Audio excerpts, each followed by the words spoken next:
Yes, people, welcome to another edition of the ManDem United Podcast on Sarcasm City TV, hosted by myself, Flawless Mr. Take Note, and I'm also joined by JV. First and foremost, JV, what you saying? You good? Good, man. Good. You know what I'm saying? Yeah. United did well last match. Yes. Or you know what I'm saying? So can't really say I'm gonna complain about too much today. You get what I'm saying? Yeah, man. Good.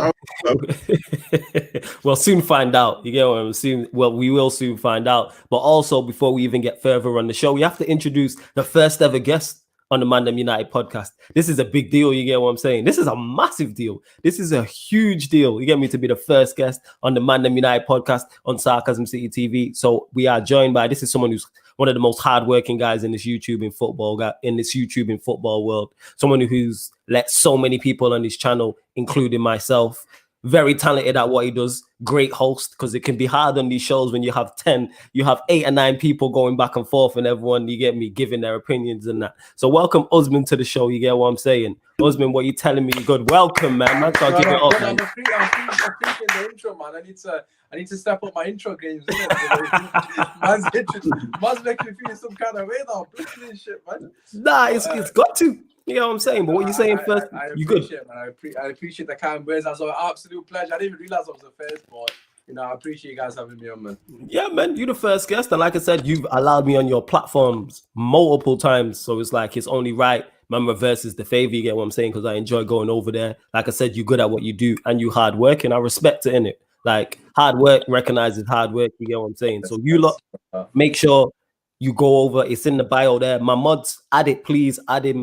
Add his YouTube bio in the comments, please. You get what I'm saying? It's Usmaan Talks United. Make sure you get over there, go and subscribe to his channel and get that over 1,000. You get what I'm saying? And that.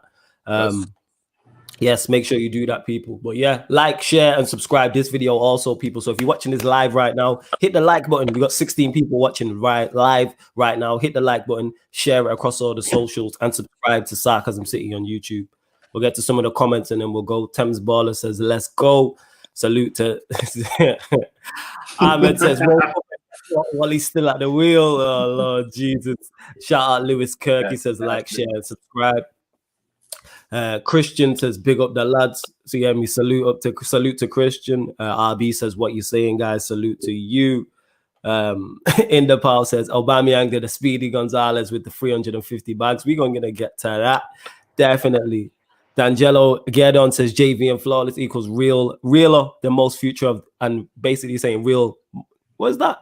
Real, the more future of the YouTube game. I'm guessing that's what you're saying. The most future of the YouTube game. Yeah, there we go. Put a comma in there, man. You get me? This guy throwing me off. No punctuation, but I appreciate the compliment. The most. You know what I'm saying? Ahmed is not happy. He said, lads, let's start with these effing wankers in the media destroying Greenwood. Okay, we'll start there. So, Usmaan, I'll let you, since you're the first guest, what's your thoughts on what's going on with Greenwood currently?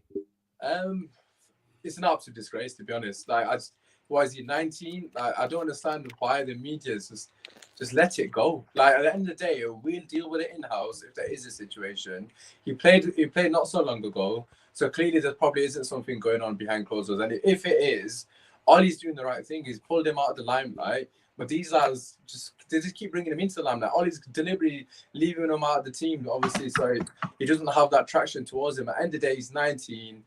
You've seen it with Sterling, the way they went after Sterling. They can make one silly mistake, and these guys just don't let it go. Like, look, Foden, same situation with him. Exactly same boat as Greenwood.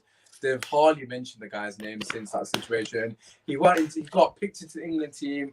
To be fair, before obviously saying this, I don't think Greenwood should be in the England squad because there are too many talented players above him. Obviously, you got Sterling, Sancho, Rashford, to name a few. So it's probably understandable that he's not got selected. But nevertheless, Foden's got in. There's been no mention of that. Again, another player, Maguire's had his issues. No mention of that. Maguire's had probably the worst start to a season that a centre-back's had in the longest time. Hardly any mention. But these mans are still talking about a 19-year-old lad. Like, you're a grown man. You're talking about a kid, man. Just relax, man. Just let it go in it. Do you know what I mean? He's made a mistake. And it looks like Ollie hasn't got an issue with him. Do you know what I mean? At the end of the day, Ollie's not come out and said anything negative about him. If anything, Ollie said, look, we're sorting it out in the house. And if anything, Ollie's just protecting him either way. He said there's no issue. So I'm not really sure why they're getting these stories. If anything, there might be a leak. I don't know if there's a leak in the house, which is even more worrying if that is the case. But regarding Greenwood, the media just need to fix up, man. It's just not acceptable. They can't be doing that. No, I hear that. And JV, same question to you. What's your thoughts on this whole Greenwood situation?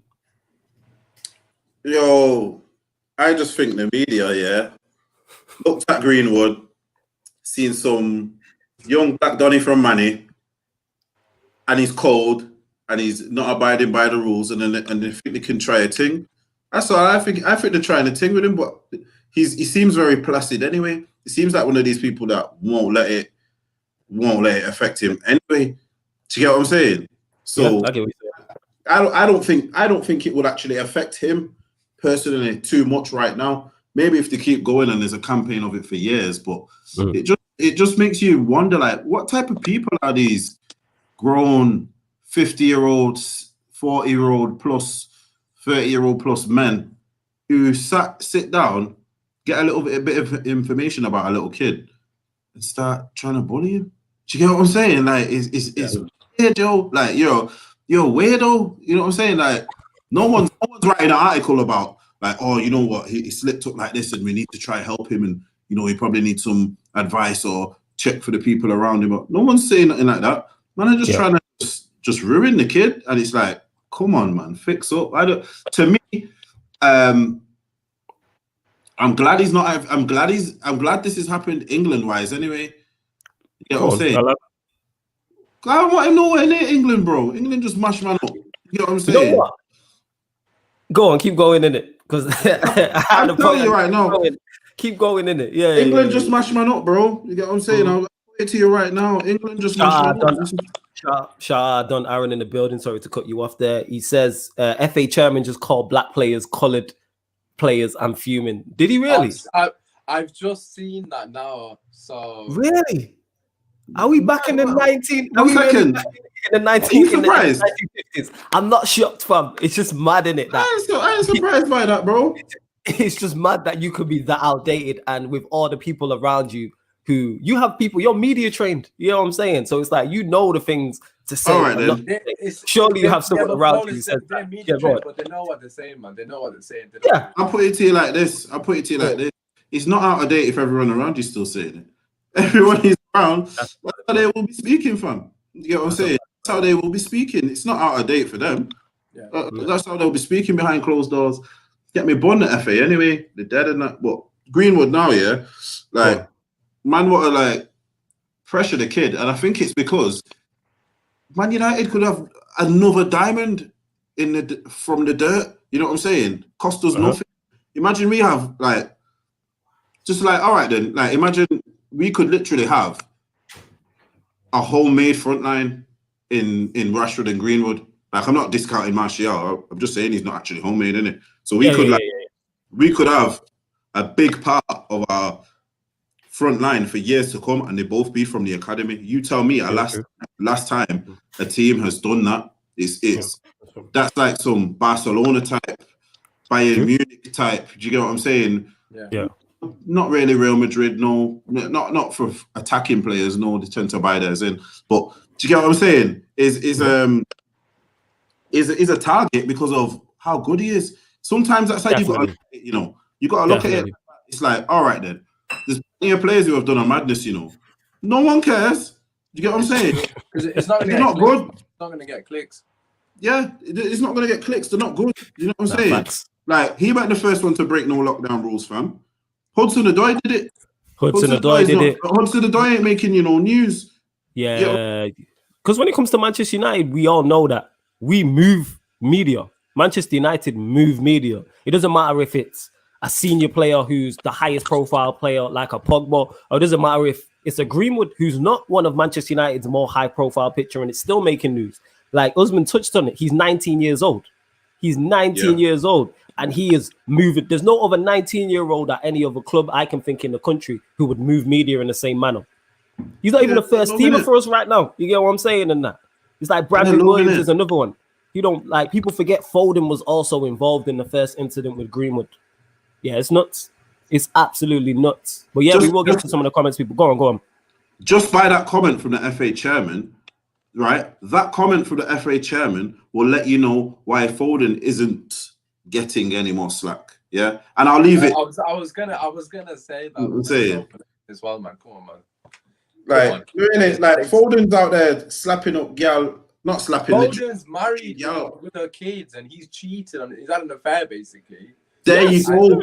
There's no ramifications to it. Look at obviously we can't comment too much on Giggs. He's not guilty, but it's the same with them, man. Like, what has Giggs done to his brother? Like, for all these years, it hardly got spoken about. If that was a black player like Pogba's one, his man would have got killed. Lord, if that was Pogba who was cheating and he had a child, it would have been hang him. Yeah, me. He shouldn't play again. Yeah. Dishonest, vile. Trying to do 5 a.m. shoots at Sky Sports for that one, man. I'm telling you, he'd have been there in his suit and everything at 5 a.m. Yeah, that is a valid point. People forget that. Someone tweeted that. I can't remember who it was, but when Pogba said he didn't know who Souness was, he wasn't critical of Souness. He literally just said, I didn't know where he was. They rounded up the troops at 6 a.m. in the morning. That man was in the morning from Souness's house. You know what I'm saying? Just because he wasn't even critical of Souness. And if he was critical of Souness, I thought he was polite. Him day in, day out. But as soon as he even unintentional smoke back to him, man can't hack it. So don't give it out if you can't hack it, mate. Honestly, you know what it is? See, with that whole situation, man need to really understand Pogba wasn't even alive when my man was playing. Exactly. You know what I'm saying? And he's not from this country. There's probably a bad boy French centre midfielder from the 70s and 80s right now, who I don't know, fam. You get what I'm saying? But he's an absolute don. If man looked him up now, I'll be like, oh, there could be a man like that from France, could be a man like that from Germany. I don't know him because I'm not alive, bro. Do you get what I'm saying? So when they're all going on all stupid over these things, it's like, fix up, you get what I'm saying? Yeah, it don't make sense. Souness wasn't even a good player. He was a fucking UFC fighter. Have you seen his clips? My man was literally stamping on every single. But then they've got him on Sky Sports talking about challenges today. The flipping irony, man. This guy was one of the dirtiest players about, man. But honest to God, like the Greenwood situation, right? It's blatant racism, man. We all know it, man. We don't need to be saying it every single show, man. Because like. I know, anyone of ethnic minority, we know straight away that we get treated differently. I don't give a shit what anyone says. It's fact. It's simple as that. Yeah. If it was somebody else, again, I don't want to mention other people's names, but there's been so many other cases of, white players, they've done way worse and just got away with it, like, it's constantly. But when it's Greenwood, constantly mentioned, and the fact that he plays for Man United, constantly mention, he's not in the team, X, Y, and Z. Just relax, man. He's a kid, man. Don't worry about him, man. He'll be fine. Here's the thing, yeah. You got man like John Terry banging half of his team's misses in that. I know, man. Like, why did he get vilified? He didn't get vilified in the media. It was a story. It wasn't. Them man's probably called him a lad behind closed doors and that. They said, "Now what a lad he is." Yeah, exactly.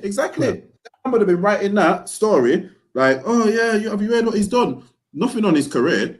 Nothing on the fact that he could have destroyed a team in the prime. Do you know what I'm saying? True. Imagine Pogba did that. All right then, Pogba. Oh, Lord of mercy. Check this down out. Let me put it like this. Pogba's getting called a virus in the dressing room. Yeah. And what did he do? John Terry was probably given this is his virus. You know what I'm saying? Facts. So this is where it's you can just see from there. You get what I'm saying? It's totally different. There's, like I said, there's bare other players who've done these things. But how I see it is, I'm so glad he's not there under that clown Southgate. I'm so glad he's not there. You get what I mean? It's like the first time something happened, they put him out in the what's wrong? Yes. Conference and all that. You know what I'm saying? Like man hung him out to dry. Do you get what I'm saying? And you've seen what happens with players when they go to England too early, like your Walcotts and all of that. I honestly think if Walcott didn't go, Walcott's a different player now. I think that's just extra pressure on your career. You know what I'm saying? So it's one of them. I'm more happy because I don't like the whole England setup anyway. You know what I'm saying? I think the whole England setup is done wrong anyway. Like it never makes any sense, and we've probably got the most. I'll put it to you like this: why I don't like England as well. We've probably got the best crop of attacking talent we've had in a very long time. Like multiple multiple attacking players.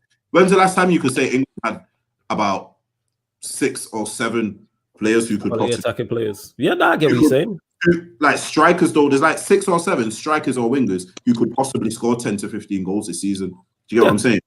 There's a lot of attacking talent, but the reason why I'm not forced, this is why when people go crazy about their club players not getting into England squad, I am not fussed because yes, man's English born and bred, but I'm not an England fan like that. Do I want the Manchester United players in the England squad to do well? Yes, but I wasn't when I'm in my family. I wasn't growing up, and my family was England fans like they are United fans, and my family are United fans through and through, all generations, the generation below me, my generation, and the 2 above me. With England, it's not like that. Yes, international tournaments are great to watch, but I don't have that affiliation and that love for England because it's just not there. So when people are like, oh, my player's not getting in the England squad, I just think, this is rest for you. This is why I didn't get people, unless you're an England fan, I don't get the Grealish thing. If you're a Villa fan, I don't really want Grealish in the Aston Villa in the England squad. If he gets injured, the screw. He gets injured. This is what I'm saying. I don't want Green. And obviously, it helps with confidence, but I can never think of a time where a player was playing bad for Manchester United, goals on England duty, plays well for England, and he comes back to Manchester United and he's a different player. To me, I think it's 2 different things. I think you can have high morale for England because you're playing well, but then have low morale because you're playing poorly for your country and vice versa. Sterling's not the same player for England than he is for City. I don't think that there is a correlation there. I won't say there's not a correlation there, but what I'm saying is not as close as people make out. This is why I'm personally not fussed about England. This is why when people wild out about the England squad, I don't care. I'm saying if Greenwood's not in the England squad, that means he's resting. He's sat at home with his feet up, ready to go for Manchester United. That's what I want. Yeah. We'll get to some of the comments. Thames Baller says, my guys, keep up the good work. Get this channel to 5K subs ASAP. You know what? I love that optimism. Let's get to 2K subs first, though. But I love that optimism. Make sure you hit the subscribe button. No. We are going to get there. Let's get to 2, though, innit? Let's crawl before we decide to sprint. You get what I'm saying? But we're getting there. We appreciate the support. Okay, as well, mods. I told you in the comments, yeah? Put Usman's channel. It's Usman Talks United. Put his link in the comments, please. Thank you. Lauren Wood says hi. Appreciate that. Salute to Lauren each and every time. Ahmed said, there's nothing going on. The media found a new scapegoat after that England incident. They found a new Sterling. See a shout out, Jem from the Football Terrace. He said, it's okay. We understand you, man, are fighting relegation. This guy got jokes. Jem. You man come and play 9 defenders in that. Yeah. That's what I'm saying. Yeah, facts. Foden had a missus and a baby. We've heard nothing about the baby mom. If Mason had a girl, he would have interviewed her already. Oh, yeah, she would have been everywhere. One Rovers Blogs says, evening, lads. Salute to you. That's right. Is that a Blackburn? I think that's a Blackburn. Are you a Blackburn? Shout out Blackburn. Yeah, that's shout out Blackburn. I'm not gonna lie, man misses Blackburn, you know. Man missed Blackburn from I miss Blackburn. I won't say that. No, I do, man. I miss Blackburn. Blackburn are the classic, innit? You know what I'm saying? Yeah. They're a classic team. They're a classic team, but it's like because I'm still not over them taking the title away from us in it, so they can stay where they are. No, they can have that. Nah. I'm just petty like that. You know what I'm saying? And that, like, salute to Blackburn. Though they Northwest rivals in it, so it's kind of like I don't really like you like that. But yeah, salute to you. You get me for tuning in. If Ole remains our manager after the break, I might lose my mind. I'm done with the guy for more than a year now. Oh yeah, let's get on to that then. Usman, let me give you I want to ask you 2 questions on that. 1, do you believe if Ole had lost to Everton, he would have been sacked? And 2, do you reckon it's a question of rather than when, not if Ole is sacked this season? There was a lot of smoke regarding Ole getting sacked after the Everton game. I've got to be honest, I've got absolute no faith in this board to make the right decisions at the right times. I think that's what it comes down. That's what it comes down to. Should he have got sacked? For me personally, I would have sacked him even though he won the game. I'm not going to lie, because I still think we can do something in this season in terms of. I was looking at the table. Of course, Arsenal fans, they've got the best manager in the league, but they're literally behind us. So, Arsenal fans are happy about how the season's panning out, but for some reason they'll be behind us where we want our managers to get sacked. I honestly think, look, the league's there for the take. I'm not saying we can win it. Of course, anything can happen. But if we were to get Poch in now, with 31 games in our case to go, we could easily get top 4, and if not challenge with the squad that we got. I still believe in the players we've got. I know a lot of people can say that's deluded, But that's because we're playing shit at the moment. It's easy to say something negative by someone about a team when they're not performing at the level that they should be. You can't tell me that midfield and that attacking three shouldn't be doing better, man. Look at the way Bielsa's got Leeds playing with. Bamford looks like prime fucking Lukaku when he was actually good at Everton. Do you know what I mean? Like, he's I get what you're saying.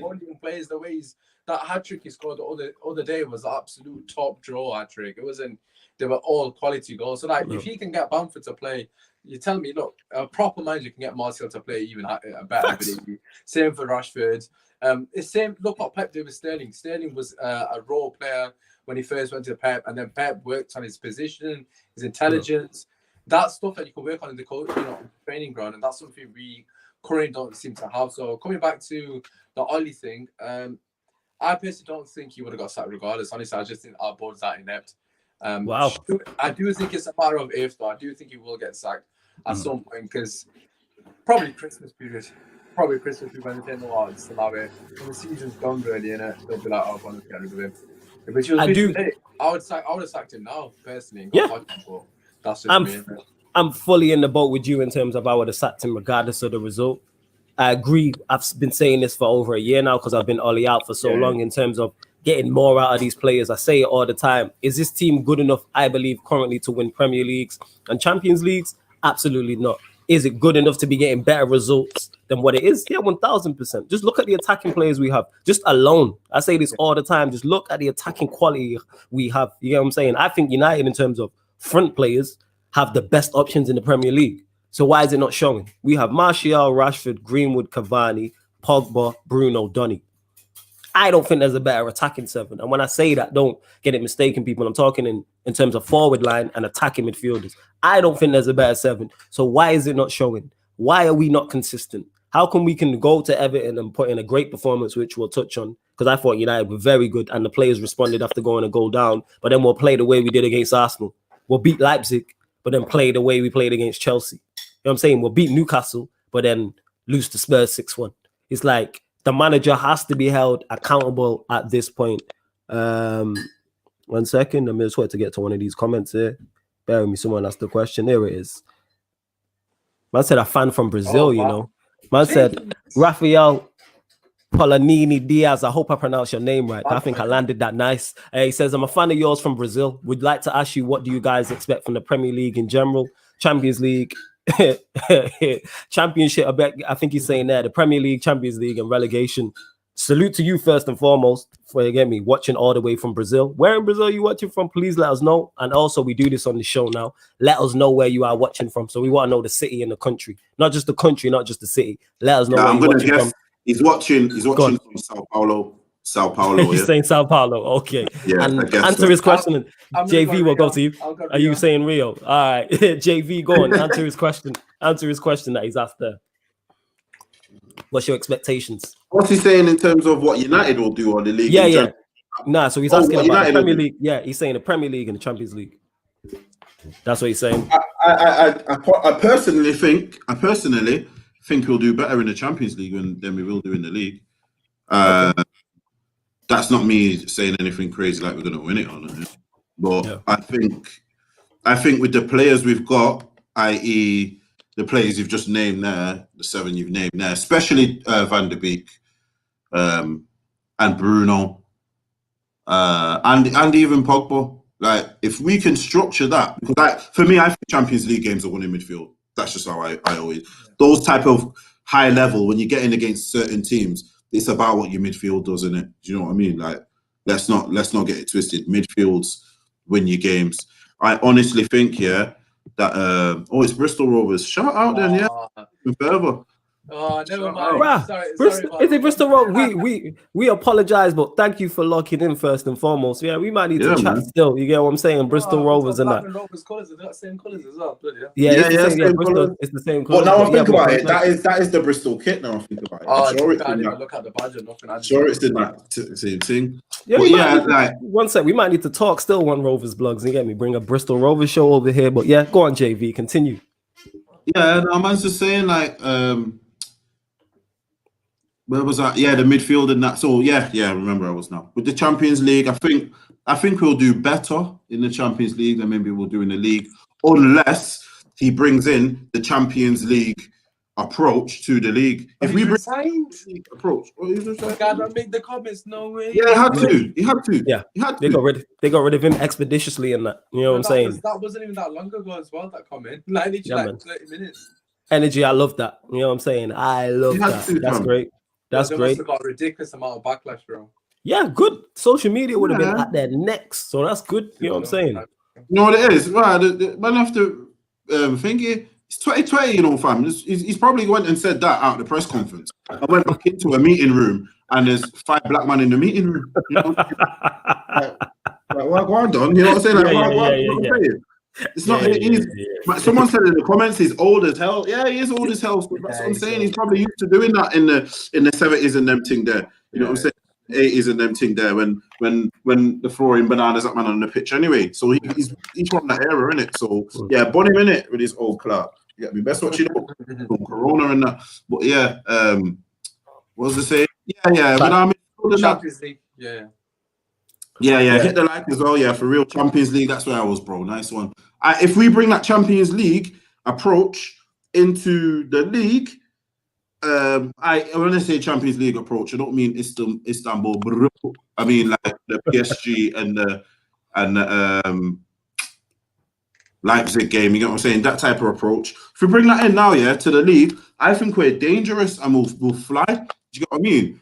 You know what the maddest thing is? I don't know. I was thinking this today, you know, and then I don't know if like man think I'm a bit mad in that. But what do man think? Yeah, like I know I'm going a bit off point from what my man said, but. Cool. Imagine Ollie's just holding them tactics till he's really under pressure, and then he just bosses the tactics. I was thinking, you know, like why is he not using these 3-5-2 and these diamond things properly? You see, when he's under pressure, he seems to be able to do something. So for me, he could be holding. What's that? He could be holding this. No, he could be holding this one, and then just bust the thing. I don't know. You get what I'm saying? I might know I'm daft in that as well. So yeah. No, you get what I'm saying. But when I was thinking it, I was thinking, yo, imagine my man's just holding out to try it because he might be holding. You know what it is? He might be testing his squad out. More time, his squad now is very different from the squad he had at the start of last season. Do you get where I'm coming from? The squad that he had last season is very different to the one that he has now. Do you get what I mean? So he might be trying to test out new formations and all of that. We might be in a testing stage in his head, you know. Like, deep it, we've not had a pre-season. I know it's not the best time to be doing things, but I was thinking, is he trying something like that? And when I thought about it, it would actually make a lot of sense because his decisions are quite sporadic. There's no rhythm to, you get what I'm saying? There's no rhythm to what he's trying. So I don't know. But for me, I'm saying if he uses that PSG, for me, I think the PSG formation was better equipped than the Leipzig one. I think that Leipzig one. But it depends who you're playing against, though, isn't it? That's what I mean. I think the Leipzig one. Because West Brom, if against West Brom, I want to see the Leipzig formation. Just chuck Pogba, Bruno, and Van de Beek on the pitch, man. Yes. Yeah. You don't need two holders. For me, I agree. If McTominay starting that game, I'm pulling my hair out. I swear to God. This is what I mean. But for me, I honestly think that PSG. See, this is where I think we're onto something, lads. I think the PSG one will be the big team formation, and I think the Leipzig one could be the. Do you know what I'm saying? Could be the whoever else I'm playing. You know what I'm saying? Like from Wolves downwards. Can I just ask you a question? Actually, I was just thinking about this the other day. Actually, because obviously Mata played on the right wing again, and so evidently he's not. We know he's not right wing for starters. But do you think? Again, I'm not making excuses for Ali here, but do you think he wanted to play 4-3-3 with the right winger? Because we can't play with the right winger really, because we haven't got anyone. Like literally, Greenwood's the only person we've got to can play there. We don't want that. None of the fans want Dan James to start there, obviously. The only options he's got is Dan James, Lingard, Mata, and Greenwood. That's his 4 options to play on the right wing, which, as we know, is proper shit, innit, realistically. Greenwood, of course, is the only one, but he's a 19-year-old lad, innit? Do you think that's kind of, again, I'm not saying that we should be dropping points against Palace and that, but in terms of formation, do you think he's trying to work something out? Because we needed Sancho, really, didn't we? In our ideal world. But that's what I'm saying, bro. That's like what I was saying with my last one. I think he is trying to work things out. I think he's, that's where I think that these two formations come in. Because if you look at the 3-5-2 and you look at the diamond, they're both formations where there's no right winger. Do you get where I'm coming from? And he does know that even though he's not playing with a right winger, if you play someone like Rashford or Martial, they're naturally going to bring some width on the left because that's just how their game's inclined. That's what I'm trying to say. I think he is. I think he's working on something, you know. Like, I think he is trying to actually work with what he has. I think he's realized now. But this is what I said this yesterday. He does that for a bit, and then something happens, and then he just reverts back and then goes with that 4-2-3-1. Do you get what I mean? Because for me, I was thinking about this a lot. For me, I could really see us at some point in the season with Rashford, Cavani, and Martial up front. Yeah, and I think any of Rashford or Martial could do that right wing thing because I don't think he'll be on the right wing all game. Do you get where I'm coming from? Basically, innit? Yeah, I think they'll alternate. If they were to alternate all game, it's a different approach. Then messes with the defenders. It then gets us at a point where we're unpredictable. And in terms of them playing as they don't play as traditional wingers anyway. You know, they're just invert anyway. They're not going to really come down the line and old school style and, you know what I mean, get to the line and try cross it in and whip it in. They're not going to do that. We know that. So playing either Rashford or Martial like that, for me, if any one of them, I'd probably try it with Martial first because he's out of form up front anyway. But I think Martial is a better dribbler when he's running than Rashford. Do you get what I'm saying? I think Rashford's better with the link-up play. Do you get what I'm saying? But then at the same time, Martial's getting a lot better with his hold-up play now. So do you want to bring him out the middle? But then again, I can even say I've seen Cavani go on the wide for Uruguay. Do you get what I'm saying? When they were playing Suarez as the 9, I've seen on the left or right. Do you get what I'm saying? So with 3 players like that, it could be something in it you might need to try as well. Because I think in a big game, I think if we were to go to a big team with Cavani, Rashford, and Martial up front, that's problems because they're not going to know who to, you know what I mean? Unless you've got 3 class defenders, you're not going to know who to mark. Yeah. It's problems within if it's done right. But the issue that we all know Ole has, and the reason why we're inconsistent is because there is no system. The fact that United have no wide players shouldn't really be a problem if our fullbacks provided proper width. But that comes down to system. Really, Mane and Salah. And that's on the manager because he signed he signed 2 fullbacks now. Obviously, Tellez is new, but he signed Wan-Bissaka. So if you were going to go this way, it's kind of like why someone said this. If you're trying to play football from out the back and play this type of football, why did you sign Wan-Bissaka? Because he doesn't fit the system. I'm a big fan of Wan-Bissaka, but if you're trying to play a certain way, that makes no type of sense. I wanted Hakimi desperately, man. You want who? Hakimi, okay. Inter Milan, obviously, he was at Dortmund. Obviously on loan from Real Madrid. Well, he did go in for cheap, man, like 30 million, and he's probably one of the best attacking, right backs in the world, really. Obviously, he plays with Sancho as well, so it would have been perfect, really. If we just snapped him up both, we would have been set. But obviously, it wasn't meant to be in it. Nah, I hear that. Raphael's back from Brazil. He says, I'm from Espirito Santo, quite near Sao Paulo. I'm sorry for that. I meant, who do you guys think will get the trophy? Classified to the next Champions League and the relegated ones. Also, he's asking for a top 4 and relegated ones. Still struggling on my English. Don't worry, man. Your English is as good as mine. Don't worry about it. One second. You're from near Sao Paulo. It's live, bro. In England, we call that Greater. So you're from Greater Sao Paulo, yeah? My guy, yeah? See, man was right. You get what I'm saying? Man was right, Raphael. My guy. Obrigado. All right. Husband, okay, then I'll let you pick. So we'll start with you then. Give us the team you think will win the league, your top 4, and the teams you think will be relegated also. So we're starting Premier League. Right, I'm just gonna stick to what I've said in it, sadly. Okay. Well, I said Liverpool to win the Premier League still. Obviously, this was at the start of the season before Van Dijk's injury, so I suppose that might potentially. I'm just gonna stick to them because they just look very well organized, man. They're like a machine. Do you know what I mean? Everyone knows their job. Even with a couple of parts missing, Matip's come and done a job for them as well. Gomez is a bit suspect, I've got to say. He's a bit hit and miss, but even then, they still look pretty good. They've got a lot of injuries at the moment, so I still think Liverpool win the league. Second place, I'm a stick to Man City. I'm just gonna be a bit boring here. Chelsea third. I'm not gonna lie. I don't know about Chelsea. I just don't rate Lampard that much. I still think Lampard could potentially get sacked. Yes. I've said it You know, Yes. ironically, I said he'll be the first to get sacked, but it looks like Ollie's going to be that guy. So I'm taking bare smoke at the moment because I was saying it to all the Chelsea guys, but they're like, "Oh, it looks like your manager's going." But I still think Lampard might get sacked. I don't think he's that good. So them third, fourth, I had Man United, but it does look like that might be Spurs. So it does look like Spurs might be fourth, and we might be fifth. But even then, fifth, I don't even know if we'll get fifth with Ollie in charge. We don't know what's going on.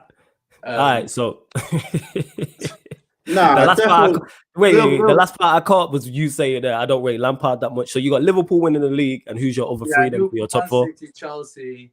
I'm torn between Spurs and I had Man United at the start before the season started in fourth, but I don't know what's happening with Ollie. He might get sacked. And Spurs, to be fair to them, do look like they're good enough to at least get top four.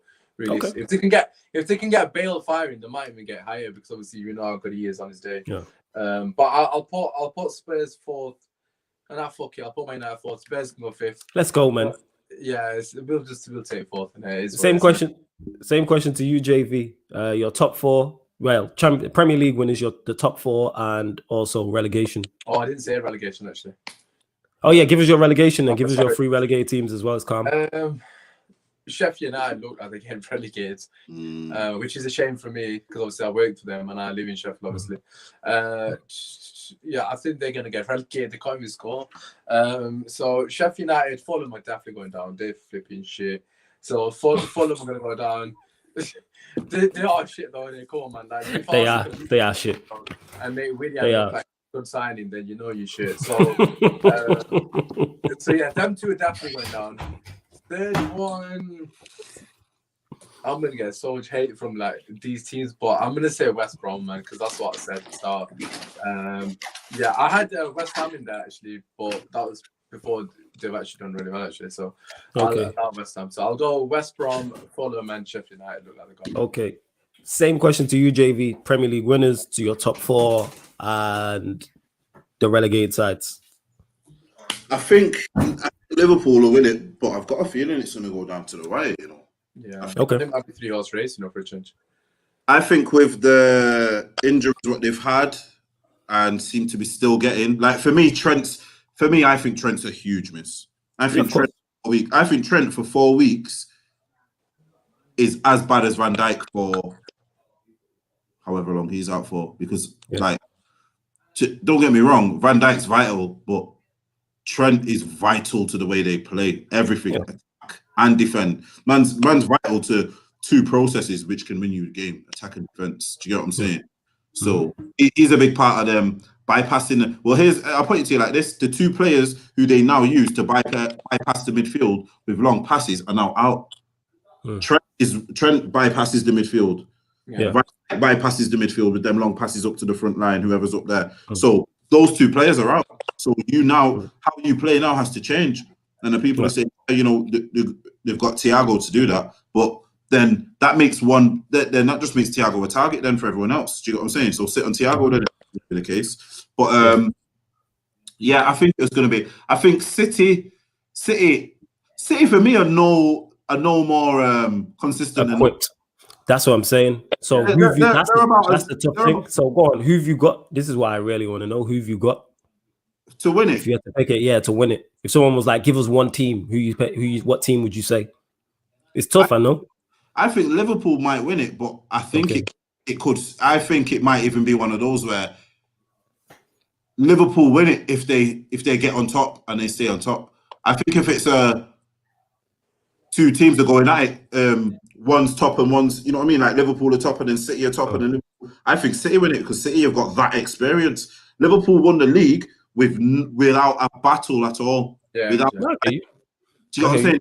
Like you know, like old school where it was like United and Arsenal, or there's 3 games left, Arsenal are top and then United win and United are top, and you get what I'm saying? We've not seen them type of title races with how inconsistent I think this season has been already.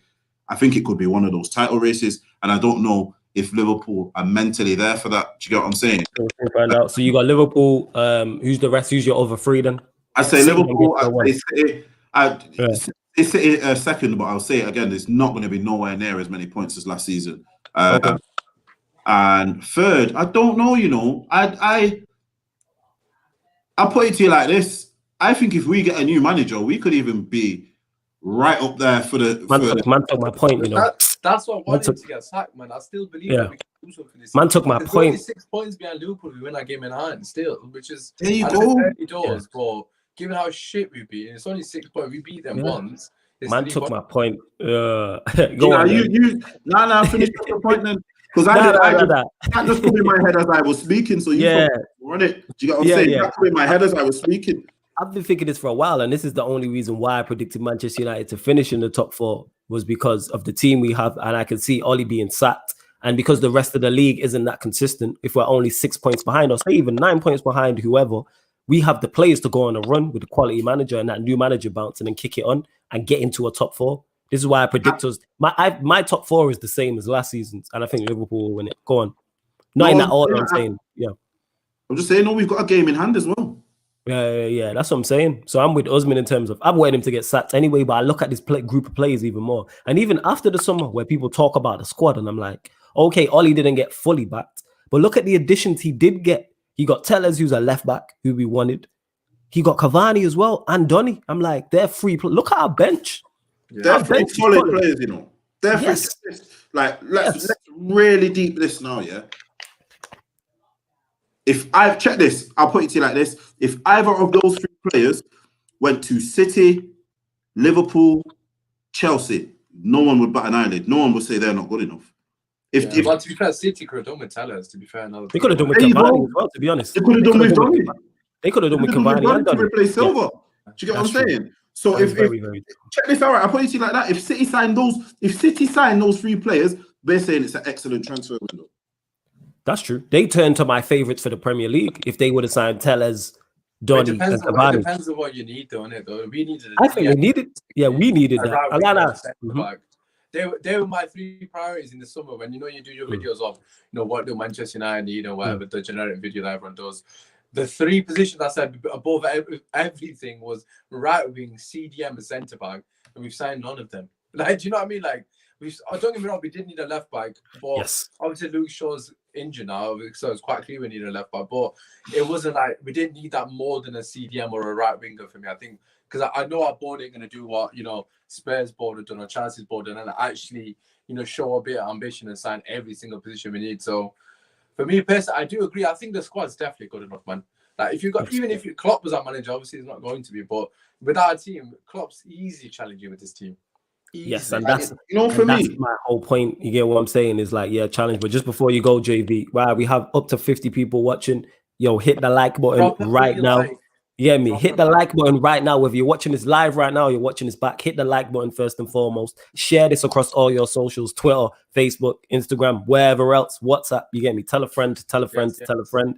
And subscribe to the YouTube channel as well. You know what I'm saying? Sarcasm City. Make sure you get over to YouTube if you're watching this elsewhere and hit the notification bell when you do. So Ahmed here, you got jokes in it. Said Flawless going in and out of the stream more than Maris on the wing. First and foremost, you a mod. So you get what I'm saying, Ahmed? Add Usman's YouTube channel into the comments and that. You get me? Make sure you lot hit that sub when Ahmed does this. I mean, he's one of the mods. So mods, you get me? Mods, get on job. Never mind my Wi-Fi.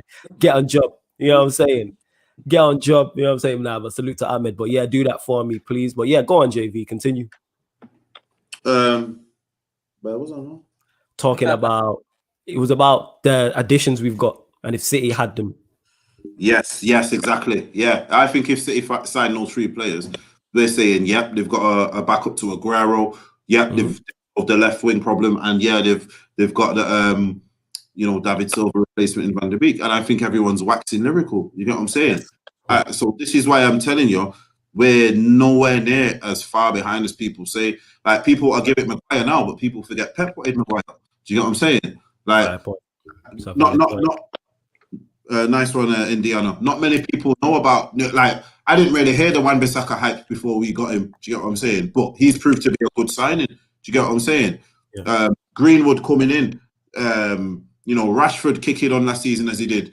Martial last season as he did. Obviously Bruno. So when you're looking at our squad's nowhere near as bad. Look at Pogba. We've got someone like Pogba with the quality of Pogba who we can bring in off the bench. And I think I need to. I don't know, like, we need to do like a Pogba show or something and get to the bottom of this Pogba thing. But that's our next day. But I honestly think that's where the original point is. With a manager, don't get me wrong. As much as I don't rate Ole, I think he could potentially do something this season because of what he has on display. I honestly think the quality of what he has. Yeah. I'll put it like this: it won't be him. It's if that quality clicks. That quality, these players could just click, you know. Like, let's not get it twisted. These players could click if they're given the right platform. I don't think he gets the right platform. Do you get what I mean? I think that's why, you know what, to be honest, that's why I think we look so good when we have the two defensive midfielders. I don't personally like it, but I think we look so good because then it's not the fact that McTominay comes in, you know. It's the fact that Fred is allowed to press and break the lines and go forward. You know what I mean? Fred goes, he don't go forward. You're not gonna like see him at the edge of the box, but Fred is kind of like the guy who provides the assist. Do you get what I'm saying? He gives it to the man who makes the assist. That's Fred. He's the assister of the assister. Like if you look at the Leipzig team, I think he was involved in all 5 goals in terms of winning the ball back. And I think McTominay gets a hard time. Like I don't mind Manchester United playing 2 DMs because with the attacking players we have, it gives them a platform to go forward. My issue is if he's playing 2 DMs, I say at home to a West Brom. That's when I'd be like, come on. If somebody's on that pitch against West Brom, I'm going to lose that. I'm telling you now. Just play Pogba, Bruno, and Van de Beek, right? And just go for the diamond, man, and push the full backs further. Because Luke Shaw's injured now, anyways. So Tellers has to play. We've got another option, and he's back, anyways. He'll be in training. He's been in training with Brazil, anyway. So just push him further up and basically play him as a left winger and get Rashford to tuck in. So that's what I would do, man, against them. You've got to go for them, man. Teams like West Brom, you need to beat them 5-6-0, man. This is what I'm saying. Like, honestly, that's what I like. Treat. Go on. I was just gonna say treat West Brom like that. West Brom. Go on. There you go. Yeah, that's what I was gonna say. That's what we need to do. We need to start treating teams how they should be treated. Like, don't get me wrong. Liverpool have got to where they are now by believing in themselves. Do you understand what I'm saying? Liverpool believe in themselves, and no matter who they play, they're gonna treat you a certain way. Do you get what I'm saying? City, like, it might be fading a bit, or it might not be as consistent, but City could play someone next match and beat them 6-1, and no one's going to go, oh, the back. It's not the back. We know City can do that. Do you understand where I'm from? We know City have got that in Yeah. They could just roll someone over on Saturday, and no one's going to be like, oh, masterclass from Pep. No one's going to say that because they know that's what Pep's about already. So it's not, you know what I'm saying? So that's where I think United need to get back to. We need to get back to. Like, you know, I'm sick of hearing, Old Trafford's lost the fear factor. It might have. It's down to the people, them. It's down to the players. Like, some of them players need to. You're right, this man. They need to, like, I don't know how to put it. Like, make man scared, innit? You know what I'm saying? Make man scared. We got to be ruthless as well, man. No, even against Everton, right? We're 2-1 up in that game. The amount of overloads we had, like, in the last 30 minutes. And we had to wait till the last kick of the game to finish the game. Rashford just constant, and not just him. This is the problem. Our players aren't ruthless. You put Neymar in that situation, right? Obviously, Neymar's world class, but he makes the right decision 9 out of 10 times in that situation. We score 3, 4, 5. That's the problem. Our players aren't ruthless, and that's what makes you from elite to world class. You got to make the right decision. At the moment, a lot of our players in the final third are not. This includes Bruno, Pogba, Martial, Rashford. You know, I got love for all of these players, but until they're making the right decision consistently, we're never going to be a good team. It's as simple as that. The system is wrong, I agree, and the tactics are wrong at times. But sometimes you've got to actually look at the individual and say, is this player making the right decisions? And if you look at Rashford in particular, 9 out of 10 times he makes the wrong decision. Like, he either overhits a pass or he holds on to it for that fraction late. You know, I think it was Zidane, like one of these top midfielders saying the pitch is always changing in football. You hold on for 2 extra seconds, that pass that you could have given 2 seconds ago is gone. And for some reason, our players don't understand that. They'll hold on to it for ages. And then by then, obviously, the team's adapted or to the situation. So for me personally, for us to be a top team, okay, let's bring Pochettino in, for example. The players are still going to be making these poor decisions because at the moment, they just don't know how to make the right decision. This is the thing with Sterling, right? That is the most impressive thing that Pep's done to improve him. The hardest thing to coach is decision making, because if you either got football intelligence or you haven't. Like Mat's IQ is a lot better than that 90% of the players on the pitch. In obviously our team, for example. That's why he's such a good player still, because of his football IQ. If you put his football IQ on Rashford, people were saying Rashford's the same level as Mbappe. That's how much of a difference it actually makes. Because he's got the ability, but he hasn't got football IQ. He constantly makes the wrong choice. And when he does, when he played that ball to Bruno, when he obviously scored against, who was it when he scored in the top bins? Was it Newcastle? In that game. Rashford played it to Bruno. Yeah, it was Newcastle. Yeah, you're right. Rashford played it to Bruno. Bruno scored eventually in top corner. If you actually watch the 90 minutes, right, Rashford had about 5 of them chances to play that pass to Bruno, and he went for a shot, he went for an extra dribble, one of which we got a penalty for, which Bruno missed. And a lot of people that don't watch the game, they'll say, oh, Rashford had a great game, look at that assist. But if you actually look at the content of the game, that's 1 in 5 that is actually converted, because we should have put them to bed time ago. So we dominated the game. Football's fine margins, man. It's the wrong. We constantly making wrong decisions. Watch our next game against. Well, we probably been 5-0 now, but watch our players in the final third. Bruno as well against Istanbul, constantly making the wrong decisions. Just trying flicks. That flick he played to Mata got bullied, or we conceded. Like that's the problem with the players, man. They need to take responsibility as well. At the end of the day, they're meant to be like elite players, and it's just consistently shit. I'm not gonna lie. Ollie is up to blame, but these players are getting away with it as well. At the end of the day, they can't be doing that, man. You've got to be doing better on the pitch as well. You have to be. Go on, JV. Yo. Yeah, there we go. You're back. Yeah, sorry. Like the mute button was. Can you hear me? Yeah. Oh, right. I thought. Yeah. Like my mute button was. But you see what it is? You know what it is a lot of the time with these wrong decision makings, though? It's because we lack movement. We lack a lot of correct movement. So a lot of the times when players aren't passing it into the right times, it's because the movement factor isn't there with some players. And like, don't get me wrong, what Usmaan just said there is correct. There's a lot of the times when players look to should have passed it to man and they haven't. But it's probably because there's a time before that when they wanted to pass it to my man and he wasn't. Do you get what I'm saying? He weren't in the right position or something. That's where I think. That's where, as much as it's the players on the pitch, it comes down to coaching.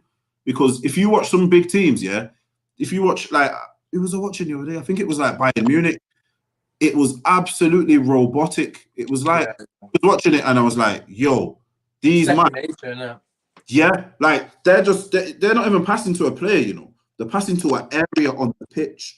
Do you get what I'm saying? Yeah. And they're not passing that to the left back. They're passing that to where the left back should be. Do you get what I mean? And the centre mid's passing that to where the right winger should be. Do you get what I'm saying? They're not actually looking for that person. It's that drilled that they know that person's going to be here, or he's going to be running into this space, or he's going to be receiving the ball with this foot, and that's what we don't have that almost. It's almost like telepathic nature. But you see that comes from coaching, and it also comes from it comes from repetition, man. 100%. Yes, that's what I'm saying. And I don't think there's enough of that, if any of that, in our coaching. Because we don't have any, like people say, oh, we don't have, people say we have patterns. I don't know patterns. When I see something similar in what we do, it's almost like a player's gone, all right, I'm going to do this.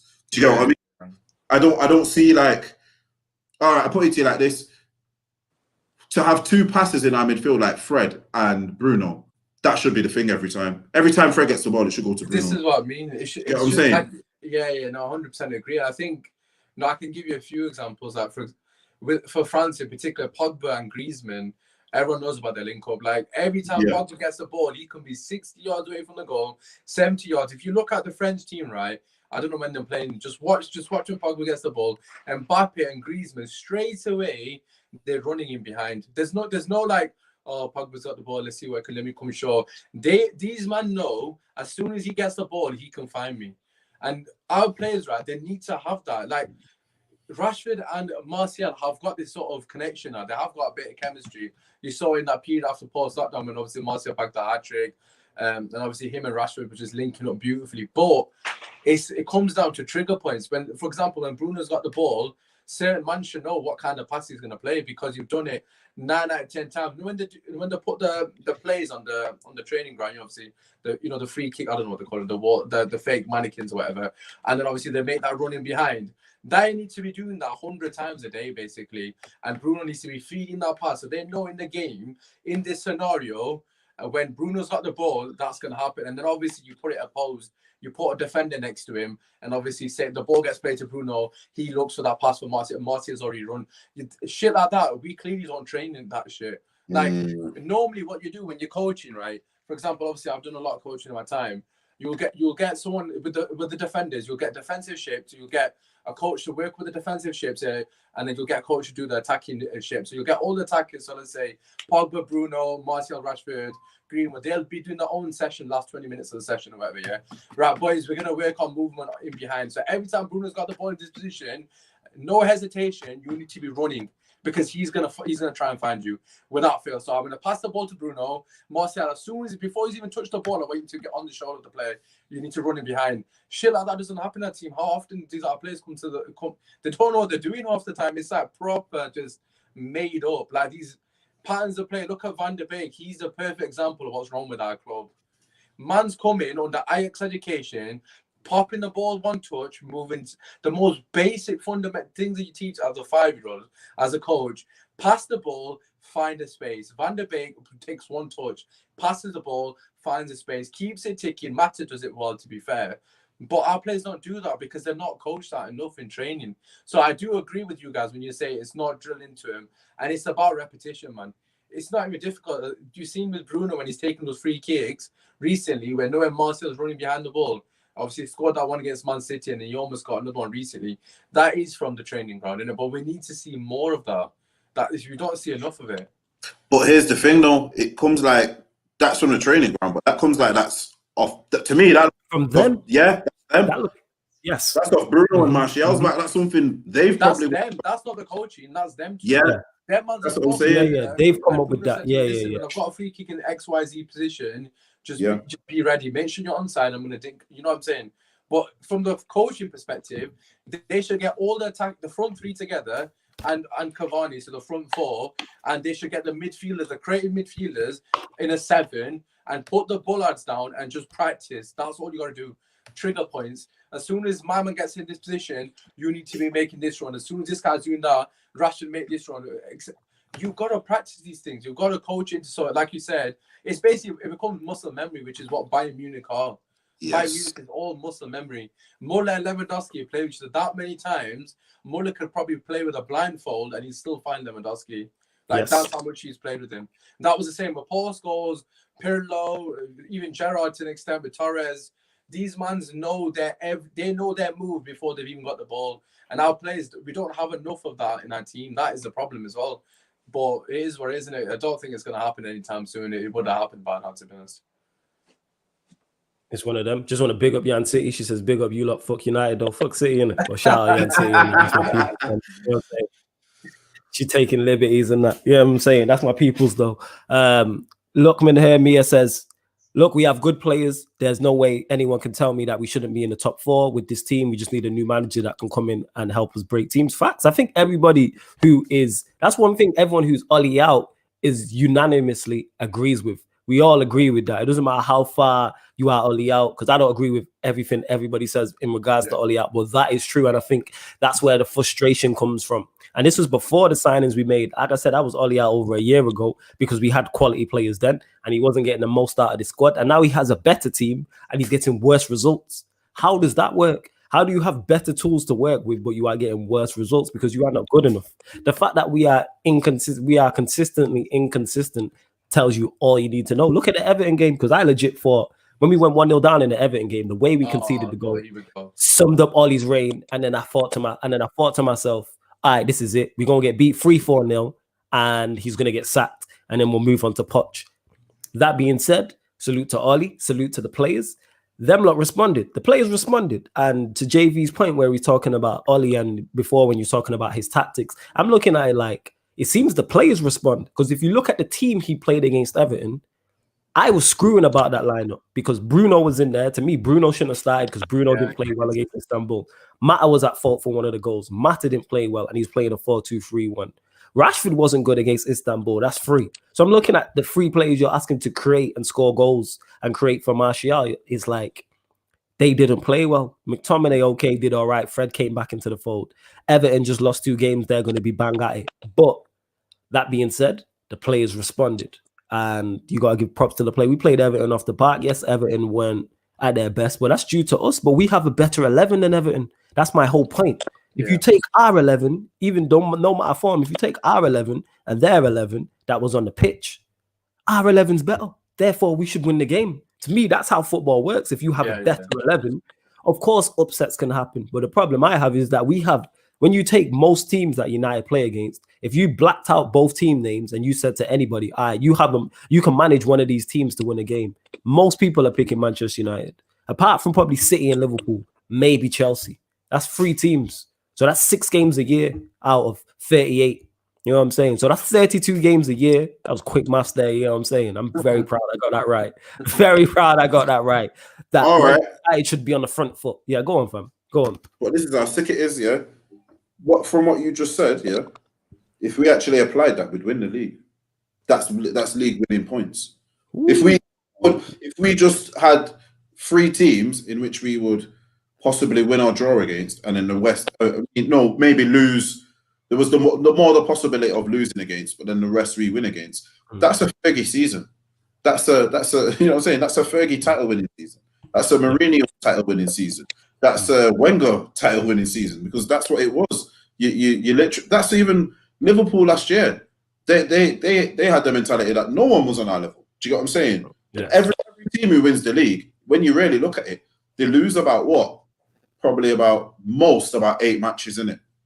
Do you know what I'm saying? Sometimes it's less than that. Sometimes it's 4 or 5. Like if you look at Liverpool, that's what I'm saying. At most, it's 8. But then obviously that depends on draws. Because the thing is, if you win 30 games, that's 90 points. More often than not, you'll probably win the league with 90 points. Yeah. There you go. Obviously, there's exceptions to the rule, but 90 points. Got 5 games left. Losing it, give or take, and we can still win titles. I ain't saying all that. You know what I'm saying? I am not saying all that. But let's hope so. I would just really, really, really want to see Ole play the back 3. I think we're suited to it. I think all our players are suited to that, because if you look at it, our central defenders all play better in the back 3. I think that makes sense because you have that extra insurance. If you look at Maguire, Lindelof, Shaw, I think all 3 of them are better in a back 3, even though obviously Shaw's not a left back. You put Axel in there, Mengi then you could put in, Bailly would be better in a 3. You look at wing backs, we have Telles. We all know about Telles, his capabilities just from the PSG game. Williams is better as a wing back because he's better going forward. Dan James is someone who I would like to see as a wing back. I think he's perfectly suited for a wing back role. It takes away him having to be an attacking outlet, and defensively he's good and he's quick and he can get up and down. You know what I'm saying? So that's man. They'll get fling in a defensive position. They'll just get fling, fam. Nah, it's one of them. No, he won't get. Nah. He ain't gonna get Bellerin than that. You know what I'm saying? Because that's how you. Bro, he will get. Dan James, bro, is about 8 stone, fam. He's about. Even though he's not. Even though he'll bulk up, man. He can bulk up 1. Even though he's not the biggest. 2, it's like, who are you? You're not coming up against. If he's playing wing back, the winger's not really on you to be getting. That's on the right-sided centre-back to come out and deal with that, i.e. Aaron Wan-Bissaka. I'm not saying Dan James should play there every week. I'm saying. I know what you mean. Like, try him there. Test him. He could be back. Against a lesser team, without. Yes. Against West Brom, where we should be dominating the ball, he shouldn't be doing that. He'll get bullied by a West Brom. He'll get bullied by a West Brom, bro. I don't rate him whatsoever. No, I'm being honest. You can't play him in a defensive position against anyone who's come up from the Championship. The different, literally look at him like dinner, breakfast, lunch, and dinner, bro. He's about 5'5", you get what I'm saying? And he's about 8 stone, fam. You get what I'm saying? Like, nah. I was going to respond to Ravan because he said Basakari and wing back, he's poor going forward. My response is to that, I'd like to see, if we're not on the front foot and we're defensive, Wan-Bissaka could play as a right-sided centre-back. He's more than capable of that. And he can play, did he not play as a wing back against PSG as well and played very well? So this is my whole point. When you're being a bit more pragmatic and a bit more defensive, you could play a Wan-Bissaka if you want to be. You could play a Williams there, or James? Go on. Yeah, nah, you know what? I'd rather see Williams there than James. Yeah, that's what I'm saying. I'm saying just there's options. That was back to my point of that there's options there. To me, Dan James, without seeing him there, I already know he's a better wing back than he is a winger because he just not got it going forward. Do you know what it is as well? I'm really excited for our what's it called now? I was calling it League. I tried to go with the official name, League Cup. Capital One Cup, is it still that? Nah, it's Carabao, but I heard it's changed again. Carabao. Yeah. Carabao. I'm excited to see that this year because I want to see. We got Swan difficult at me the last day. Was that FA Cup? I can't remember. We got Swan in one of them. We got a difficult team in one of the cups. I can't remember which cup it was. I can't remember. Well, I want to see someone get. I want to see some. I want to see someone get blooded. Some youth. You know what though? I don't want to see Mengi. You know why I don't want to see Mengi? I don't want to see Mengi, bro. Because we'll bring in Mengi and Maguire will let him get marked by the biggest player on the other team or the fastest man or the most experienced man. You know what I'm saying? If player back three, even Lindelof will be like, oh yeah, Lindelof will do his shady thing where he like runs to the other. Lindelof will come and run near you, make you look like you're doing bad defending. You get what I'm saying? When it's him. And setting you up, fam. Do you know what I'm saying? So until our defense is settled, I don't want to see Mengi right now because for me, they got Tuanzebe assassinated already. You know what I'm saying? That's true. So much they offered nothing to help my man. Do you get what I'm saying? So I don't want to see no one near them at this moment in time. But at the same time, I would like to see them. Do you get what I'm saying? Not like saying I don't want to see them at all, but for me, it's easier to blood a attacking youngster than a defensive one. Oh yeah, we've got Everton in the Carabao actually. Is it a Goodison? Is that a Goodison? Yeah. Here's the thing, you know, they'll probably make changes. So we'll make changes. It's like that's what that competition is there for. If we go out, it's like, all right, you want to win a trophy, but if we go out, it's not the end of the world. I think it is. It's on the 23rd of December as well. So, you know, it's before the day before Christmas Eve. Yeah. United out here. No way. Is it? Really? That's what it says. I'm on the website now, 23rd of December. Yeah. And is there not Premier League games on Boxing Day? You see, yeah. This is what Usman. I need to go because I've got. Nah, it's calm. Usman, give all your socials out first and foremost before you go. I'm not letting you go without giving out your socials. No, I appreciate it. Listen, first and foremost, just want to say a massive thank you to both the lads for getting me on. Obviously, I appreciate that. And make sure you drop a like and subscribe to their channel as well. You know, as Flawless said, hard work recognizes hard work, man. This guy, his man's doing like 3 shows a day, man, like next level graph, man. I know both of them putting in a lot of hours, so make sure you show them love as well, man. But obviously, for my personal socials, you can just find me on Usmaan Talks United, YouTube or Twitter. But yeah, we're going to be live in about half an hour. Probably talk about something similar, but it is what it is, isn't it? But I appreciate it, man. And I chat to you, man. Every time, that's calm. And I will yeah, man, salute Usmaan. And what I will do as well, people, I will add Usman's links underneath this YouTube video. So I add his links so you'll be able to follow his YouTube channel. Make sure you subscribe to his YouTube channel. He will be going live at 7. He goes live often. I've been over there on his channel multiple times, as have others, Aaron United, Adam Matic, Saeed, etc., etc. I've all been over there. So underneath the video, you will get his YouTube channel, his Twitter, and his Instagram. Make sure you follow that, as well as links, JV's links. You can follow him across all socials and mine too. Yeah, because this channel continues to grow. But before we do leave, please make sure, like I always say, if you're watching this live right now or you're watching this back, hit the like button. I can't remember what we did the last video on Thursday, but last Tuesday, if I remember correctly, the video got like 95 likes, which was a record best. You know what I'm saying? And it was like the second best viewed ManDem United show. So we really appreciate it. You get me? So yeah, make sure you subscribe to the channel. Also, go to YouTube, type in Sarcasm City, subscribe to the channel, hit the notification bell. Before we do leave, JV, anything you want to add? This last comment, it's just done my head in, man. It's done my head in, yo. Oh, what's the comment? What got said? Get off your chest before we go. Make sure you sit open as well, people. Man says something stupid like how much is Pogba worth? I think he's worth under 50 mil. Like, I'm trying to find it. But yeah, go on, give us your thoughts on that because I'll respond to that too. Yeah, that's it. This is what it says if you can't find it. Honestly, how much do you think Paul Pogba is worth? I personally feel under 50 million. You know, if you think Paul Pogba is worth under 50 million, I feel sorry for you because Sky Sports and the media has infected your brain. Yeah. You know what I'm saying? Like, let's get this real. You don't win the World Cup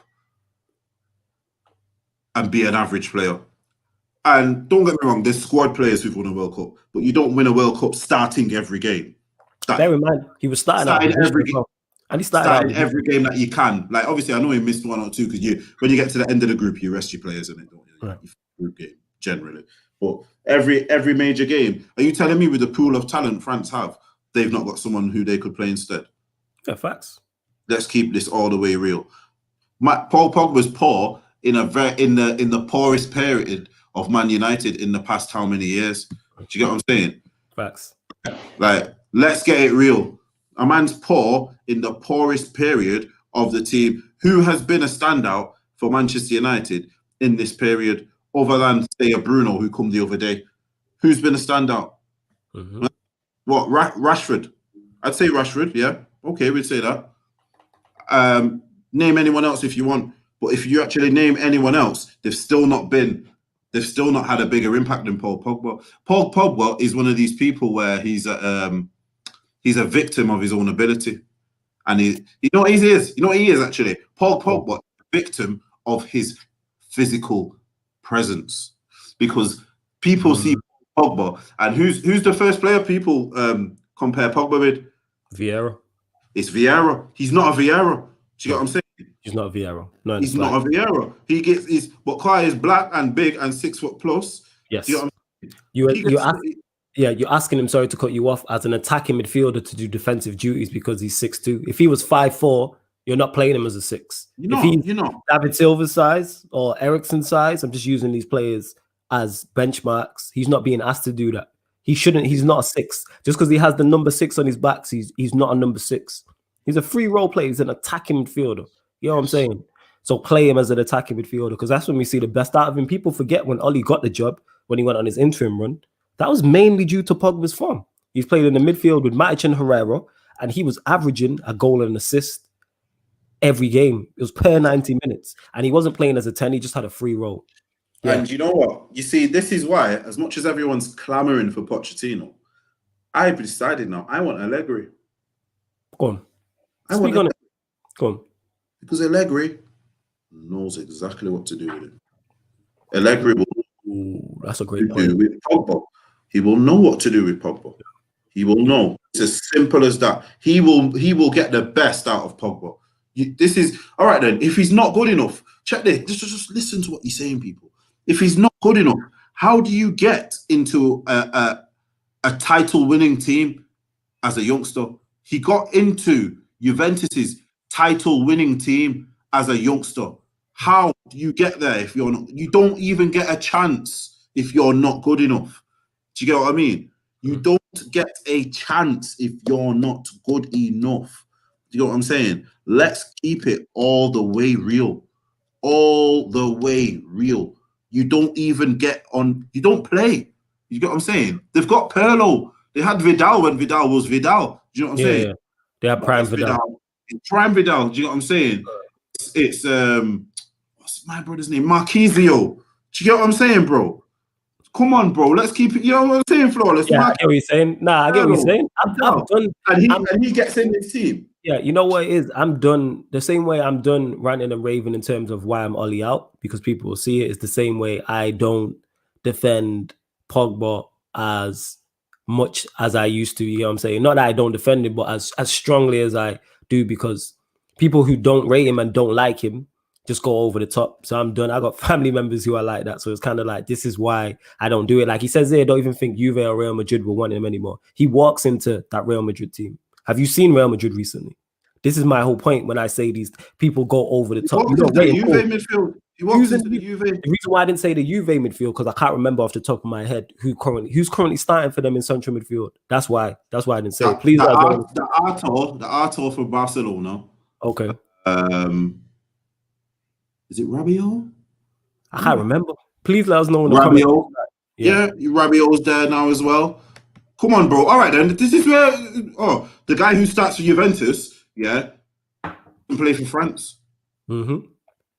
So he walks into all top midfields across Europe, and that's one because he's quality, but two, There's no standout teams. Minus Bayern Munich. You take Bayern Munich out of the Champions League.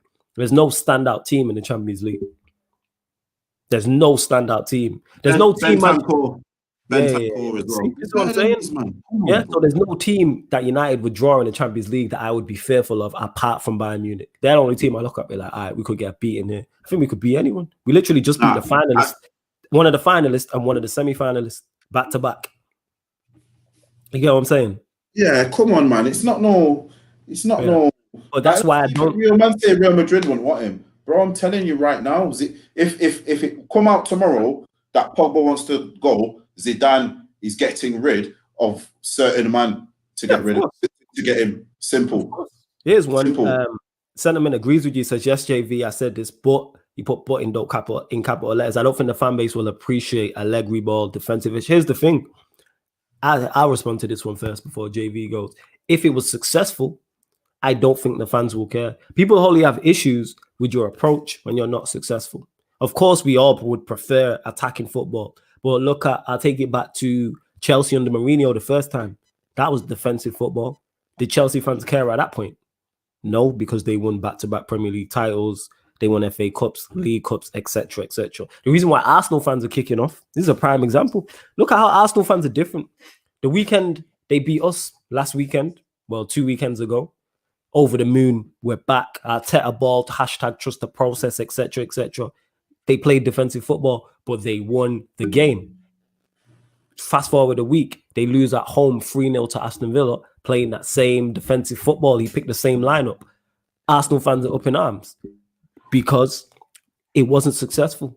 Football fans are fickle. I include myself in that, and that's not a disrespect. Look at this comment here. A man said 4 seasons and can count the amount of world-class games Pogba has played with my 10 toes. You've got an agenda, bro. That's a blatant lie. Every manager Pogba has played under at United, he's shined in periods. And the period where he's not shined is because of other stuff. Like let's not get it twisted. When we first got Ibrahimovic, Pogba was thriving because they played him closer to him. You know what I'm saying? Yeah.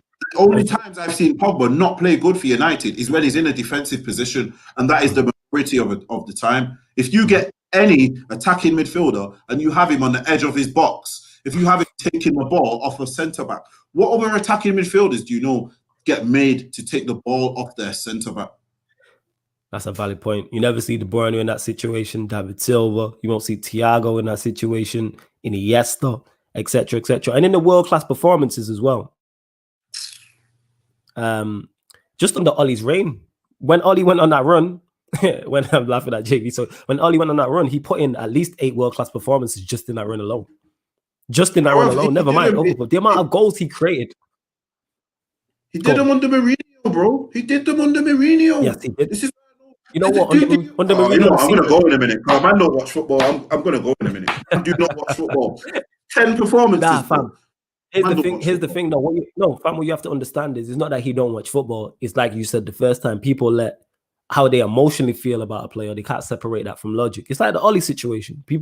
A lot of people who are Ollie in can't separate the two, the player from the manager, and they're emotionally invested. And that's why I try and be as balanced as possible. With the Pogba situation, I always say, does he help himself? No, with certain performances and certain things he does know. But has he been helped fully and given the best possible platform to succeed? Absolutely not. He was under Mourinho. Yeah, look at Lauren says it here. Ramsey, Khedira, Bentancur, Arthur, Bernardeschi. Yeah, and you telling me Pogba doesn't get in ahead of them? Come on. Because if we sign any one of them players, everybody's kicking up. No, even Yannick says it. He says it. Yeah. There you go. Yeah, Kate. And she's a season ticket holder at the Etihad, you get what I'm saying? So she knows, like, De Bruyne is much less effective in that role too. It's like, that's why you have a team game. So yeah, Pogba's put in many great performances. Under the Mourinho season, people forget they released, all the stats for everyone individually. So goals scored, goals created, passes in the main half, who created the most chances, most duels won, who won the ball back the most passes from deep to most passes from deep into the opposition half. Pogba topped everything. He topped everything. Playing out of position, he literally was the top goal scorer. He created the most. He won the ball back more than anybody. Most duels won. Everything. It was like 8-9 things, and everybody else's came out, and it was different people. This guy topped everything. My virus, innit? You know Do you know what it is? Oh, what did I see? I seen it the other day. You know that season? This is where man don't know about football, man. Get me mad. You get me? You see that season when City won the league? They're the best ever. When that season, yeah? David Silva had 10 assists. Pogba had 10 assists, bro. Let that one marinate right there. Let that one marinate. So a man's playing attacking midfield in a league-winning campaign and he has 10 assists. A man is playing central midfield, arguably defensive midfield in that same season, and he has 10 assists. And he has more goals. Nah, facts. Come on. Now, Facts. Do you get what I'm saying? Yeah. All right, then, Lauren's got a good point. Why they're not playing why don't Ronaldo play on the wings no more? You got why don't Ronaldo play on the wings no more? Because they know he's not going to be effective there. Do you get what I'm saying? Yeah. I get you. He's not going to be able to play his proper game there. Do you get what I'm saying? What? So you know what I'm saying? This is where people need to get Graham Souness out here, man. Can you see this? Look. But basically, so it was up to 2018. I remember that. Season. Most goals, Paul Pogba, 13. Most assists, 9. Most shots on target, 50. Most take-ons, 60. Most fouls won, 69. Most chances created, 55. Most possession won, 218. Most passes in the final third, 321. Most duels won, 234. So statistically speaking, let's go off stats. Because I'm using that. We'll go to the eye test in a sec. He was offensively and defensively our best player. So defensively, he was Manchester United's best player. Creatively, he was our most best player. And in terms of scoring goals, he was literally doing everything during that season. He did everything. But people will tell you he's not world class. You get what I'm saying? People say he's lazy. So if he's lazy, how is he winning possession back more than anybody else if he's lazy? What does that say about the rest of the team? Here's the madness about the whole lazy thing. Man made up a stat to try and prove a point. Do you people know this?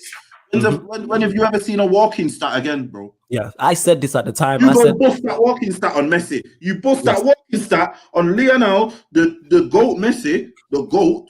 Bust that stat on Messi, yeah? People will be spitting out the food. You know what I mean? Women will be dropping in the street. It will be Armageddon. You know what I'm saying? The moon will turn black and the sun will turn white. You know what I'm saying? The world will end when everyone realizes how much Messi works, bro. Do you know what I'm saying? Yes. He works a lot. You know what? How much, not even just Messi, how much Ronaldo works, how much attacking players work in general. De Bruyne, who's quality. All right, I'll put you on one better. David Silva, who I believe is the best attacking midfielder, the best number 10 in the country in the past 10 years. When we did it on From a Third Eye View, people, we did our best. It was 2010 to 2020 best Premier League 11s. I put David Silva in mind. I think he's quality. Check his walking stats, and that's my issue. I said it at the time when it came on Sky. I literally said this. I was watching it with my cousins and my uncle. I said, you will never see this walking stat again. Ever in life will you ever see it. You get me? Never, ever, ever, ever, ever. Winter Surfer says that walking stat is up there with XG. It's BS and just another thing to push the anti-Pogba agenda. And that's it. That's my problem with the Pogba agenda is people don't talk about him in a footballing sense. Talk about what he's doing on the pitch. People say he's a virus, but can't back that up. People say he's a problem, but can't back that up. That's my biggest issue with that. People say all these things, but there's nothing to... Everyone who's managed him and played with him says the nicest things about him. Nobody, apart from Mourinho stuff, but Mourinho falls out with everyone. No one has any issues with him whatsoever. Oh, he's a nice guy. You know what I'm saying? He helps me, etc., etc. But for some reason... And then even the way opposition players talk about it, we've seen what Yannick Bolasie said. Paul Pogba's world class. I don't understand it. Declan Rice came out and said it. Quality. You're on mute, by the way, JV. Troy Deeney came out and said when he was playing against Watford and he came on the pitch that the whole Watford team went, oh shit. You know what I'm saying? Bench, fam. The whole bench. Whole bench. That's coaches. That's everyone. Do you understand? This is... Sorry to cut you off. This is definitely a point about him being black, French, and Muslim. That's definitely in there 1,000. And adding the fact that he plays for Manchester United, that adds into it. Definitely. And Yan City, you know me, man. I've been waxing lyrical. I can do it properly now. He's left, but I've been waxing lyrical about David Silva for years. I've said this. I think a prime David Silva is better than a prime De Bruyne, but that's just me. That's a whole other conversation. Oh, he is. He is. There's no doubt.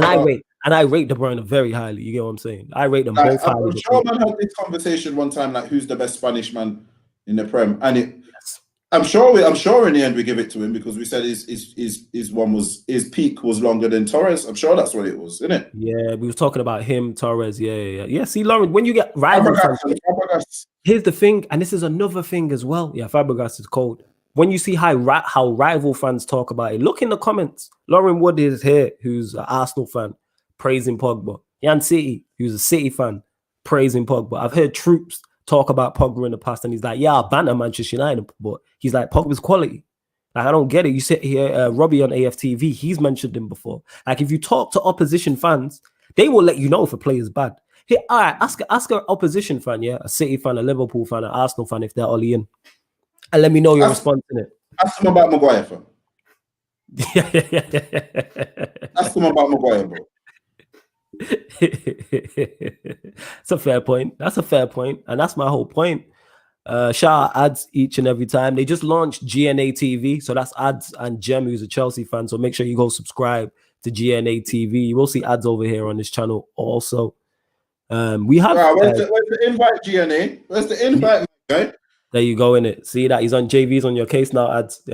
Jay and Corey says United have wasted so many attacking midfielders in the past 7 years. Kagawa, Mata, Mkhitaryan, hope it doesn't happen to Paul Pogba or Donny van der Beek. The reason why people don't really have issues with, I personally, like, obviously the Kagawa one, it hurts, but United was successful during that period. Mata we wasted by playing out wide. Mkhitaryan, unfortunately, just didn't work out under that regime. I'm all about success of the team.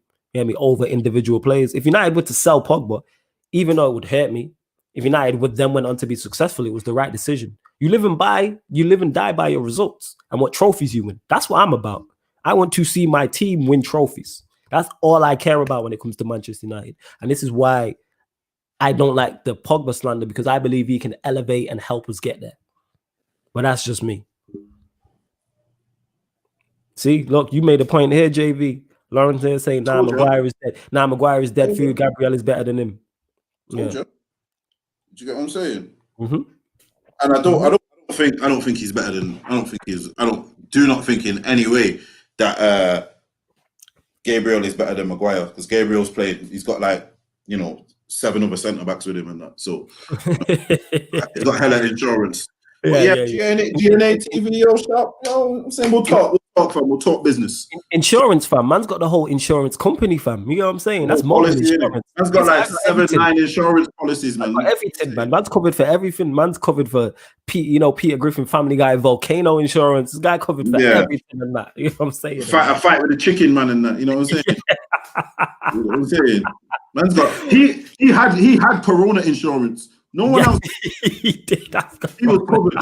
He had Corona insurance, rude boy. You get what I'm saying? Let's not get it twisted, bro. Man can't tell me you're a good centre back when the most of the time you play, you've got 8 other players in your box. How can you be a good defender? Don't even ever gas the thing. None of your man are good defenders, or your manager would not play so defensive. Check that. Man literally had 10 man. Literally had 10 man in the. I think it was 11 man in the box in the first 41 seconds. Exactly, bro. Exactly. Oh yeah. Oh my God. Yeah, Ads is saying he will shout you as well, JV. I want to see you on there. He says, by at JV, Adzils and IG, big up, brother. I'm sure if you have not, you will follow each other anyway. Yeah, of course. We follow each other, man. We've chatted. Sentiment FC says, like the vid and subscribe to Sarcasm City Podcast, football, combat sports, and topical podcasts all on here. And that is facts.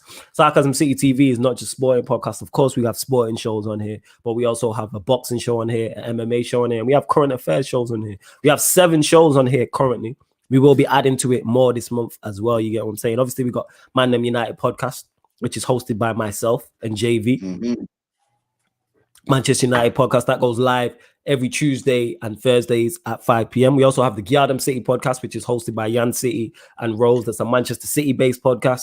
It goes live every Saturday, 11:30. But they also discuss other Premier League as well in there. We also have the Sarcasm City Podcast, which goes live every Sunday, 7 p.m. You know what I'm saying? That's the main podcast on here. Well, I can't say the main one. That was the first podcast on here. That's the home. The original. That's the OG. The original. That's it. The original. We also have What to the Octagon, hosted by Lindrix, Beans, and Stroh. That's an MMA UFC podcast where they discuss everything MMA UFC. We also have Big Fights, Big Nights Only podcast, which is a boxing show. You know what I'm saying? Boxing show hosted by myself, and that's JK and Jesse. My two dons from the stateside, one on the from East America, Coast. man. From America, boy. Yes. Get me? So JK, Jeffrey Rican, you get me? One from the West Coast, one from the East Coast, discussing all boxing fights. So we preview, you get me? We preview. No West Coast, East Coast beef over here, fam. You know what I'm saying? And soon, you know he's going to get soon as well. Soon, this is what he's getting soon, fam. That right there, yeah? Okay, let's go. Soon come. Let's go. You get me? Soon come. The check this one show. That's what that's going to be called. Check this. You get me? You're gonna get a nice show, rude boy. Yeah, facts. I might even boss a YouTube channel as well. Say nothing. Yeah? Let's do this thing. Executive producers right there next to me, fam. Let's go, innit? We're going to do this thing. Yeah, we definitely going to do this thing. Also, as well, you have the Sarcasm City Sports Q&A, which you get live 8 p.m. after the Sarcasm City podcast. And that is just, we answer any questions. You get me? Past and present, any sport. So it doesn't have to be Manchester United. It can be it can be Manchester United, present, past, any sport. So it can be football, boxing, basketball, MMA, whatever questions you have, you get what I'm saying. Also, last but not least, the Talk About It Network special, which you get at live. You get it once a month. It's a special. So you get it once a month, the end of every month. You get me? The last Friday or Saturday. And that's all the podcast and the Talk About It Network coming together in it. So it's myself, long-haired Linda from Pod of Mercy, and Nick from the Red Lion Gang. But this one, we're going to add everyone who's on every podcast all onto it. So it'll be myself, JV, and Tox from Sarcasm City, Linda from Pod of Mercy, and you'll get Nick, Mike, and Alan, all from the Red Lion Picture Podcast. And I can't believe I remembered all them shows. I'm gassed. Mm-hmm. Can't believe that. Man. So we're working. Yes. And we'll be adding more shows this month. You'll get at least 2 more shows on the network. You get what I'm saying? Is that Cameron? Yeah, that's Cameron. All right, Cameron. If basketball's your thing, we might have to bring you a basketball show over here, then, isn't it? Yo, Cameron, that's on you, fam. Shout, man. We'll give you a basketball show. Let's talk. You know what I'm saying? Talk business. We'll communicate and let's talk. You know what I'm saying? Because obviously basketball's over my head. I don't know, but I am for that. Definitely, we can get. I just know about Michael Jordan, fam, and LeBron, and it stops about it. And Iverson. Nah, back in the day, I was on it. Iverson and them, man. I stopped watching basketball a long time ago.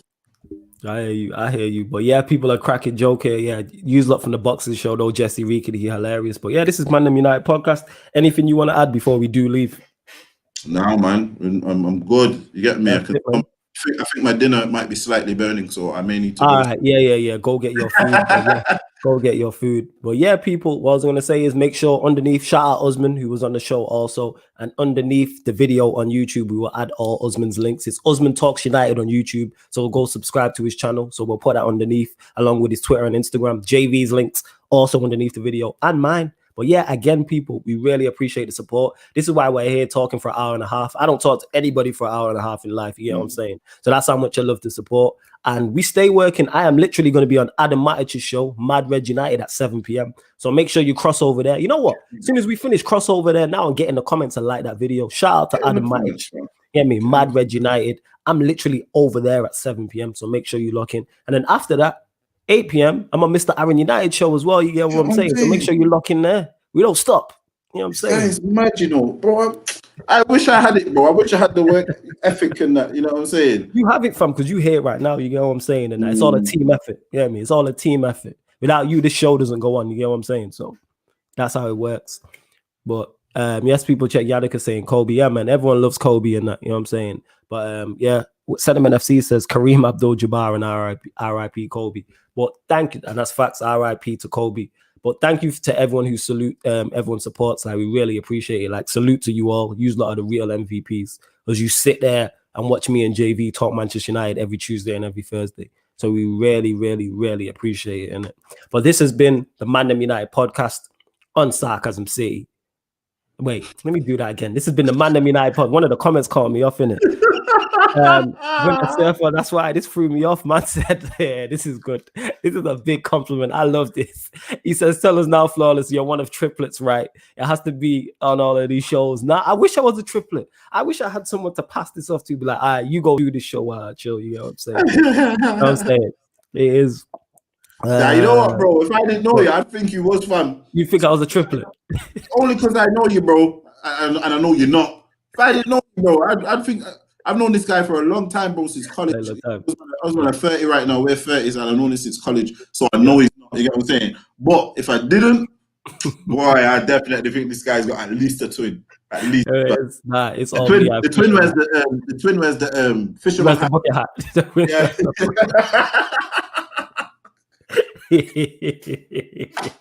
I love that. Here, Yan City go hating. Look at her hating. You love me, girl, innit? It's all right, innit? She loves me, innit? I'm just letting people know now, innit? You know what I'm saying? Yan City loves me, innit? And I love you too, girl. It's okay, innit? Why are you trying to fight it? You know what I'm saying? You would love if there was free of me. You'd be in your element and that. You know what I'm saying? You be in your element. Shout out Yan City each and every time. We are going to be doing a ManDem United meets Garden City podcast soon as well. We will be doing that, definitely. Well, yeah, sentiment. See, this is why you get me. Man fucks with the mods and that. Man says, yeah, man, Mad Red United, make sure you go subscribe. Go over there right now. You know what I'm saying? Go over there right now. See, we're supposed to end the show multiple times before, but I enjoy talking to you lot so much. And, of course, talking to JV. That's what it is. See, look, she put lol as if. Yeah, that's a yeah. You would love 3 of me. You know what I'm saying? She loves 1 of me. Imagine 3 of me in that.